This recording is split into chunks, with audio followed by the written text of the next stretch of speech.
Yes, Mark. Sure. Love your presentation. My name is Marvin Jubas. I am a Jew. And all of the religions start with the premise that there is a God. And because I believe that religion is intended to answer unanswerable questions, the first one that comes to my mind is there a God? Because it isn't answerable. And in my view, the only way people believe there's a God is it's faith. It's not fact, but it's not proof. Would you talk about that concept? So I will try to repeat the comment. The core of religion is God.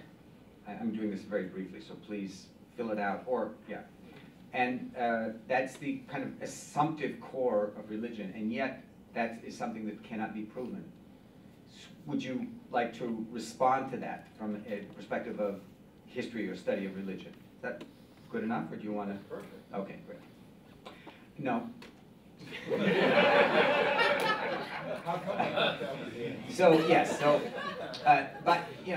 by definition, if it could be proven that there is a God, then everyone would have to arrive at the same results if they went through the same process of conducting a mind experiment or philosophical experiment or scientific experiment. That's sort of the definition of what proof is, and we can't do that. And that is part of what most religions call the mystery. The mystery is why and how. And we don't have the answers to those questions. Luckily, we have some 7 billion individuals in this world who probably have 7 billion individual responses to those questions. And we feel comfortable when we have affirmation. This is a kind of emotional, psychological response. We always feel comfortable when we have affirmation. We want to be with people who affirm our own sense of propriety and belief and who we are and where we are. And so we congregate in communities that have a kind of general like-mindedness about what it means to be a part of God. But we don't have the answers. And that is an opportunity to advertise Father Jim's book on intellectual humility. It seems to me that this is not, maybe will not sound like a nice thing, but the smartest theologians are those who say, the more I know, the more I realize I really don't know, and that I really have to affirm my own faith, but I can't deny the possibility that somebody is smarter than I am. Somebody has a sense of the world in a way that's different than mine and might be better. And this was the kind of experience that we had when we had this community of Jews, Muslims, and Christians engaged for 2 years in discussing these issues. And it was a humbling and an ennobling experience, really, to be engaged with religious thinkers of other religious communities that taught us so much. It's not a satisfying answer, but, what could be. Next question or comment? Yes? When you did engage with these other religious leaders, did you feel that it confirmed your religious beliefs, your own private religious beliefs more, or do you feel that they were threatened? So when we did engage with other religious thinkers, did this confirm your own religious beliefs, or did it make you feel uncomfortable? Like these, right? Well, we did develop a methodology of engagement, and the methodology was, we were self-chosen. It was a self-selected group who didn't try to preach to the other community. And dialogue, true dialogue, is not preaching. True dialogue is really asking, and asking someone to teach you something, rather than coming with a message that you feel you need to give. That's not dialogue, that's witnessing or mission, not dialogue. And we came with, all of us, interested in learning from one another. And I can only speak for myself, although I don't think others would disagree much with me. My own experience was first of all, I was moved differently from each community. That is, the Jews, the Christians, and the Muslims engaged a little bit differently in the whole process. And so I learned something was particular about Christian engagement that is not normative, let's say, in Jewish engagement, and the same with Muslim engagement. But when I saw the people really struggling with the issues very honestly and fully and deeply, and then explaining how they really felt and what they really believed, even if it was a belief that I couldn't agree with, I was, it really happened. I would tear up. I mean, there were times when I would just be extremely moved by the experience. And I came to, for example, I'll give one example. I have, Jews are inoculated against the Trinity from birth, right? We're inoculated against the Trinity because that is sort of the defining issue, one of them, but a key, like symbolic defining issue. And since Jews in most of the world live in the Christian world, that is the great threat. And so really from childhood, I could put no value in the notion of Trinity. Now, really after my experience with this, I read the New Testament, and in ways that truly and deeply and profoundly move me, and in ways that I couldn't have been moved prior to that experience. And that for me, I think, is important. I don't feel threatened by that. I feel good about it. I feel very comfortable in my religious convictions and in my beliefs and in my practice. I don't feel threatened at all. In fact, I feel, how do I say this? More deeply, firmly rooted by engaging with other people who are firmly rooted. And for me, that's been a positive experience. Yes. It's a sort of surprising that you have not really adverted very directly to the really inflammatory issue involving religious conflict in our world today, namely jihad and aggressive, violent expression in the name of Islam. And I wonder, as an academic who studies all three traditions, probably many more religious traditions, doesn't this world of conflict, doesn't it frustrate you to hear Vladimir Putin today give an interview and accuse France, the U.S., NATO, and the United Nations of undertaking a crusade against? It must be frustrating. You're right. Well, thank you. I think, did everyone hear that? I think pretty much. Yeah.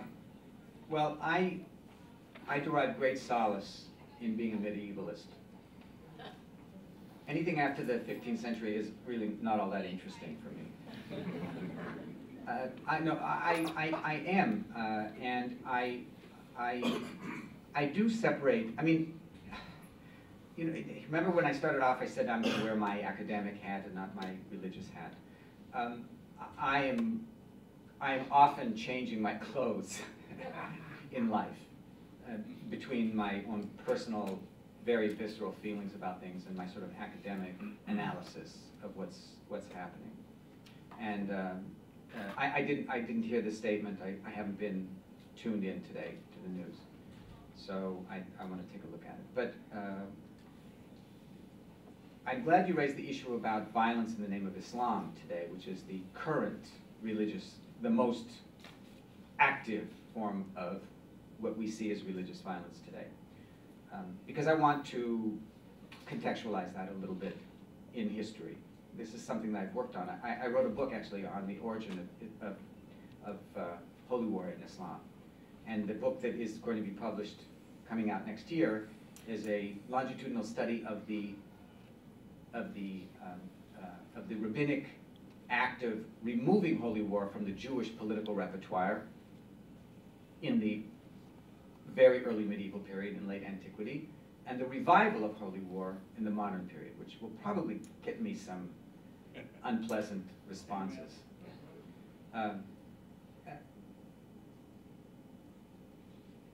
I mentioned to you that Christianity did not emerge into history at a time when it would be profitable or it would be self-destructive to engage in violence. If you read medieval Jewish writings in relation to Christianity and in relation to Islam, you'll find almost the exact opposite view of religion that we kind of have absorbed today. The Jewish view of Christians and Christianity is of an aggressive, violent, cruel religion. Because it was. Yeah. And the Jewish view of Muslims in that high Middle Ages period of the 11th, 12th centuries is one of mistaken, right? But you don't find this kind of tremendous anxiety about the cruelty of Islam. Now today the image is like the opposite. Like Christianity is a loving religion and Islam is a cruel religion.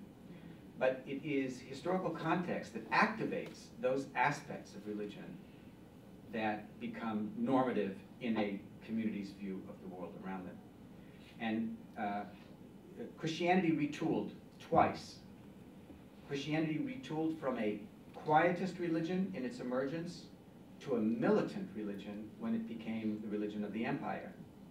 It then retooled against militancy when it self-destructed in the medieval period, in the early modern period, in the 16th, 17th centuries. Treaty of Westphalia is sort of the capstone statement where Christianity, the church, and the church, now churches, because between the Protestant traditions of the Protestant movements and the Catholic, removed themselves from politics because it was so self-destructive to the community. Mind you, it was the community itself.